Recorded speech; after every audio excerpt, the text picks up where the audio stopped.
all the crops and livestock production activities in Ethiopia are taken up by men and women. There are subtle differences in, where men dominate some of these commodity enterprises and where women dominate.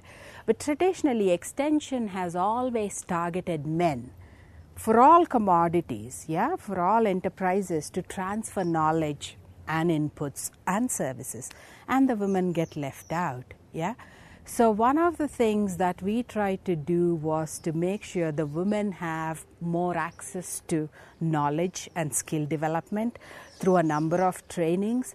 And the trainings usually, they are just designed without any considerations for what is convenient for women. Women tend to attend more trainings if they are closer to home, so they don't have to go away 5 days to a town which is 50 kilometers away, leaving their children and animals and the household. Take it closer to them. Talk to them. Do it at a time that's convenient to them during the day. They have a lot of work to do during the day.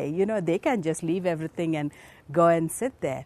And then they would like to see more practical trainings, hands-on trainings where they pick up the skills rather than sitting and listening to somebody lecturing away.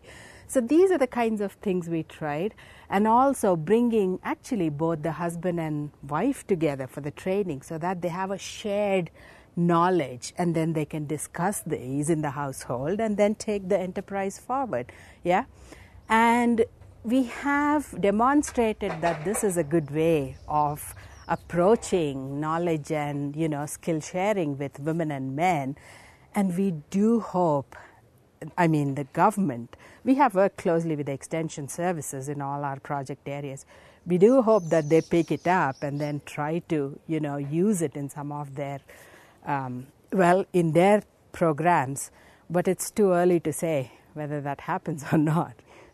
We had very little gender work when I started like 5 years ago. And this particular project in which I started working, IPMS in Ethiopia, basically had a very strong gender component, and little was happening in a few projects here and there in ILRI, but not too much.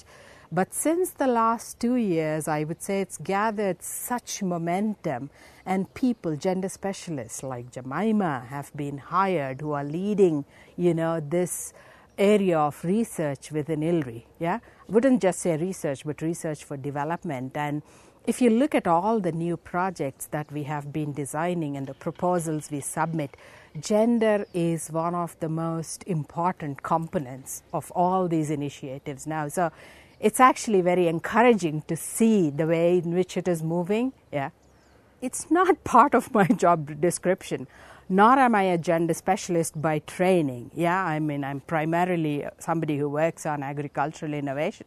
But for me, there's no talk about agricultural development or innovation or whatever is completely irrelevant if gender, you're talking about 50% of your target population and households. And if you don't consider them an important part of the work that you do, if they are not an important part of the work that you do, I think it's a wasted effort.